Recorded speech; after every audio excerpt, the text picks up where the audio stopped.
penemu mobil pertama di dunia dan sejarah mobil. Mobil sudah mengalami perkembangan sangat pesat dengan pilihan yang sangat beragam dan dengan berbagai fasilitas yang sangat melimpah. Dari mobil untuk segala medan atau off-road, sampai mobil santai seperti sedan, coupe, sport utility vehicle, SUV, bahkan ada juga jenis mobil multi-purpose vehicle atau MPV. Kendaraan darat ini sendiri telah terbukti sangat membantu manusia dalam bergerak. Manusia di era sekarang dapat melakukan perjalanan ke berbagai tempat bersama dengan keluarganya tanpa khawatir terkena panas dari sinar matahari atau air hujan. Sebagai bagian dari transportasi darat, mobil kini menjadi pilihan utama hampir semua orang untuk berpergian. Siapa penemu mobil dan perkembangan mobil dari waktu ke waktu, dari mobil uap hingga mobil listrik sekarang. Nicholas Joseph Cugnot merupakan sosok di balik lahirnya sebuah mobil dengan roda 3 yang memiliki bentuk cukup besar dan menggunakan penggerak dari mesin uap. Seorang ilmuwan asal Perancis tersebut menemukan mobil bertenaga uap kali pertama ini pada tahun 1769. Sebelum kehadiran mobil Cugnot Fardier, pria bernama Ferdinand Verbies lebih awal menciptakan mobil bertenaga uap pada tahun 1672. Namun, mobil karya Ferdinand Verbies memiliki dimensi dan rancangan yang kecil sehingga sulit untuk dibangun dan dikembangkan apalagi dikendarai. Beruntungnya masalah tersebut bisa diatasi oleh Cugnot. Cugnot berhasil membangun kendaraan yang sebelumnya bermasalah menjadi memiliki ukuran penuh sesuai dengan model yang dirancang 6 tahun silam dengan menggunakan 3 roda ditambah pelek besi. Namun, mobil karya Cugnot pun memiliki kekurangan, di mana mobilnya harus berhenti setiap 10 hingga 12 menit untuk membangkitkan lagi tekanan uap pada kendaraan. Mobil Cugnot berhasil mencapai top speed hanya sekitar 1,6 km per jam. Namun, sebagai bagian mobil bersejarah, mobil Cugnot sekarang menjadi salah satu koleksi yang dimiliki oleh Museum Musée des Arts et Métiers di kota Paris, Prancis. Mobil roda 3 karya Cugnot awalnya digunakan untuk memenuhi kebutuhan militer dalam mengangkat meriam. Kebutuhan untuk militer itulah yang secara tidak langsung menginspirasi ilmuwan lain yang bernama William Murdoch dan James Watt. Mereka berdua sepakat untuk menciptakan mobil tenaga uap yang lebih baik dan bisa digunakan manusia pada tahun 1784. Tidak lama berselang, pada tahun 1830, ilmuwan lain yang bernama Richard Trevenick menciptakan mobil bertenaga uap yang dapat melaju dengan kecepatan 20 km per jam. Selanjutnya, hingga akhir abad ke-19 banyak mobil dengan tenaga uap terus diciptakan dan mendapatkan respon baik dari masyarakat. Mobil bertenaga uap selanjutnya merupakan buah karya dari Walter Hancock. Pria asal Inggris ini sebenarnya adalah penemu sukses dalam dunia militer. Dan Hancock juga adalah penemu kendaraan yang dapat menampung manusia tersukses di era itu. Hal itu disebabkan Hancock Omnibus telah berhasil menjadi kendaraan bertenaga uap pertama yang sukses diperjualbelikan di dunia. Pada tahun 1875 adalah era di mana mayoritas mobil diproduksi menggunakan tangan. Namun, Robert Neville Greenfield tidak demikian. Ia malah merancang kendaraan bertenaga uap yang memiliki bentuk mirip dengan lokomotif kereta. Mobil yang disebut sebagai Greenfield Steam Carriage G ini hanya bisa dinaiki oleh 7 orang saja. Satu di antara ke-7 orang tersebut akan bertugas memberi makan mesin uap agar tetap melaju. La Marquise diciptakan oleh 3 warga negara asal Prancis. Tepat pada tahun 1884, ketiga orang tersebut yakni De Dion, Boulton, dan Trepardox berhasil menciptakan mobil yang diberinya nama yang sama dengan ibu dari De Dion yaitu La Marquise. Pada tahun 1800,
Mercedes-Benz diambil dari nama Karl Benz.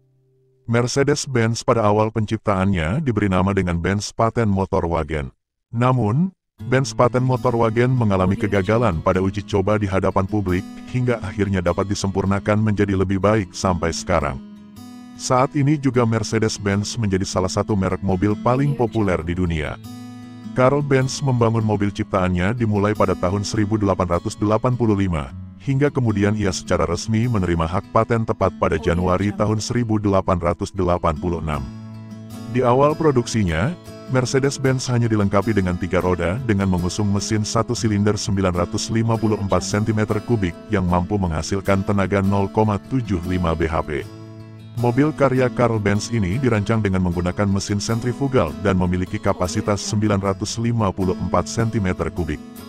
Mobil mesin bensin pertama ini awalnya juga menggunakan bahan bakar ke mesin melalui penguapan. Namun, Karl Benz telah berhasil menambahkan karburator di model selanjutnya. Hingga di tahun 1887, Karl Benz melakukan inovasi dengan menambahkan sepatu rem kulit. Karl Benz sendiri mendapatkan inspirasi tentang sebuah mobil dari pengalamannya yang sering memakai sepeda gayung ketika bepergian. Karena sering lelah akibat mengayuh sepeda gayung, keresahan itulah yang akhirnya menjadi awal lahir mobil yang bergerak menggunakan mesin. Karl Benz berpikir bagaimana cara agar sepeda gayung bisa berjalan tanpa harus mengayuh. Hal itulah yang menjadi latar belakang era modern pun diciptakan dengan desain yang hampir mirip dengan sepeda roda 3. Mobil karya Karl Benz pertama ini tidak dilengkapi dengan gigi atau persneling sehingga kerap kali saat dilakukan uji coba sangat susah untuk dikontrol dan akhirnya sering menabrak tembok pembatas. Hal itu pun membuat publik takut untuk mencoba mobil tersebut. Bahkan setelah kegagalan uji coba pertama yang dilakukan di hadapan publik tersebut, Karl Benz terus memperbaiki segala kekurangan dari mesin mobil ciptaannya. Hingga suatu waktu sang istri yang bernama Bertha Benz, secara diam-diam mencoba mengendarai Benz Patent Motorwagen yang baru saja diperbaiki. Berkat mobil yang dikendarai oleh Bertha Benz tersebut, Karl Benz akhirnya memulai titik awal kesuksesan mobilnya hingga dapat dikenal hampir semua penduduk dunia saat ini. Kegagalan pada mobil tidak membuat Karl Benz menyerah, justru kegagalan tersebut memacu Karl Benz untuk menemukan mobil pertama yang sangat laris di pasaran. Karl Benz merupakan salah satu sosok yang ikut mendirikan Benz & Co. Perusahaan Karl Benz tersebut akhirnya bekerja sama dengan perusahaan Daimler dan kemudian mengganti nama menjadi brand yang sering kita dengar, yaitu Mercedes-Benz. Di era yang sama, penemu mobil dengan bahan bakar bensin selain Karl Benz yaitu Gottlieb Daimler dan Wilhelm Maybach dari Stuttgart, Jerman juga melakukan pengembangan proyek mobil yang hampir sama dengan proyek mobil Karl Benz.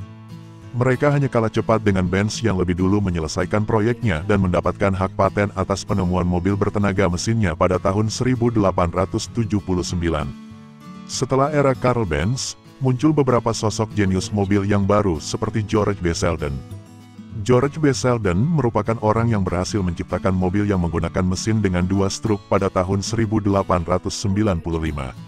Tidak butuh waktu lama, beberapa tahun selanjutnya, muncul berbagai jenis mobil yang bersaing merebut minat pasar seperti mobil tenaga uap, mobil tenaga bensin, hingga mobil tenaga listrik. Persaingan 3 jenis mobil tersebut akhirnya memunculkan mobil bertenaga bensin sebagai pemenang. Masyarakat lebih suka menggunakan mobil berbahan bakar bensin dikarenakan kemudahan dan kenyamanan. Hal itulah yang membawa Karl Benz sebagai penemu mobil bertenaga bensin untuk terus mengembangkan mobil ciptaannya. Insinyur mesin yang berasal dari University Karlsruhe tersebut tidak pernah berhenti menciptakan dan mengembangkan mobil. Dilanjut dengan penemuan mobil hibrid dari Ferdinand Porsche yang menemukan Lohner Porsche Mixte Hybrid sebagai mobil hibrid pertama di dunia. Kemudian, perkembangan industri mobil sangat berkembang di hampir seluruh dunia, dan masyarakat lebih menyukai mobil dengan tenaga mesin atau bensin sebagai pilihan utama. Beberapa jenis mobil yang pertama kali diproduksi di dunia dengan berbagai merek dan dibuat sebelum tahun 1900, diantaranya yaitu 1. Mercedes-Benz, 1886. Karl Benz membangun mobil ciptaannya dimulai pada tahun 1885. Hingga kemudian ia secara resmi menerima hak paten tepat pada Januari tahun 1886. Di awal produksinya, Mercedes-Benz hanya dilengkapi dengan 3 roda dengan mengusung mesin 1 silinder 954 cm3 yang mampu menghasilkan tenaga 0,75 bhp. 2. Peugeot 1891. Merek Peugeot pertama kali pada tahun 1842 dikenal sebagai produsen penggilingan garam dan merica. Tetapi, setelah 40 tahun berjalan, Peugeot akhirnya berubah menjadi produksi sepeda. Setelah 9 tahun fokus memproduksi sepeda, tepat di tahun 1891, Peugeot mulai membangun mobil pertamanya bertenaga mesin dengan dilengkapi roda 4. Mobil Peugeot pertama itu diisi dengan mesin Vetoin yang dipasang di belakang untuk menggerakkan roda belakang melalui rantai. Nah, setelah setahun berselang, jumlah produksi mobil Peugeot terus bertambah pesat hingga menyentuh angka produksi 500 mobil pada tahun 1900. 3. Ford 1896. Pada tahun 1896, Henry Ford melakukan sebuah eksperimen untuk menciptakan mobil pertamanya. Henry Ford akhirnya telah berhasil melahirkan satu unit mobil dengan nama Ford Quadricycle. Selanjutnya, setelah melewati banyak uji coba, akhirnya Henry Ford pada tahun 1903 mendirikan Ford Motor Company. Henry Ford bukanlah penemu mobil pertama, tetapi Henry Ford adalah sosok yang memiliki peran penting untuk menciptakan industri mobil yang bisa menjangkau bagi banyak orang. Sekarang ini, merek mobil Ford menjadi salah satu mobil terpopuler dan terkeren di dunia. Tetapi, di Indonesia mobil ini hanya mampu dimiliki oleh golongan tertentu saja. 4. Renault 1898. Pada tahun 1899, 3 serangkai penggemar mesin mobil yakni Louis, Marcel, dan Ferdinand Renault mendirikan perusahaan mobil yang diberi nama Société Renault Frères. Société Renault Frères sendiri telah membangun prototipe 1 CV Voiturette pada tahun 1989. Perusahaan tersebut juga telah berhasil melaju dengan kecepatan 32 km per jam. 5. Fiat 1899. Pada tahun 1899, sebuah perusahaan mobil yang bernama Fiat atau merupakan singkatan dari Fabbrica Italiana di Automobil Torino. Perusahaan mobil asal Italia ini pertama kali membuka pabriknya untuk publik tepat pada tahun 1900. Fiat mengeluarkan mobil pertamanya menggunakan mesin twin flat yang memiliki kekuatan 679 cm3 dan mampu menghasilkan tenaga hingga 4 tenaga kuda. Dalam beberapa tahun berselang, mobil Fiat melakukan upgrade hingga dan berhasil mendapatkan mesin berkekuatan 837 cm3. 6. Opel 1899. Adam Opel mendirikan perusahaan produksi mesin jahit pada tahun 1862. Beberapa tahun berselang, Adam Opel melakukan diversifikasi perusahaan mesin jahitnya menjadi sepeda sejak tahun 1886. Di tahun 1895, Adam Opel wafat dan bisnis dilanjut oleh keluarganya. Beruntungnya, keluarga dari Adam Opel berhasil menciptakan dan memperkenalkan mobil pertama dari perusahaan Opel tepat pada tahun 1899. Mobil karya Opel tersebut memiliki mesin dengan kekuatan mencapai 1545 cm3 dan dapat menghasilkan tenaga sebesar 3,5 tenaga kuda. Mesin dengan 1 silinder tunggal ini dapat dipilih pembeli dengan 2 edisi, dari edisi 2 kursi atau 4 kursi. 7. Buick 1899. Buick merupakan perusahaan yang berdiri tepat pada tahun 1899. Buick awalnya tergolong sebagai perusahaan yang membuat mobil tertua di Amerika yang masih beroperasi hingga sekarang. Perusahaan ini pada awal berdiri bernama Buick Auto Film dan Power Company. Namun, setelah tahun 1904, perusahaan ini berganti nama menjadi Buick Motor Company. Buick sendiri mulai melakukan produksi massal mobil saat itu juga. Mobil pertamanya produksi dari Buick adalah model B dengan dilengkapi mesin twin flat 2605 cm3 yang menghasilkan tenaga hingga 16 tenaga kuda.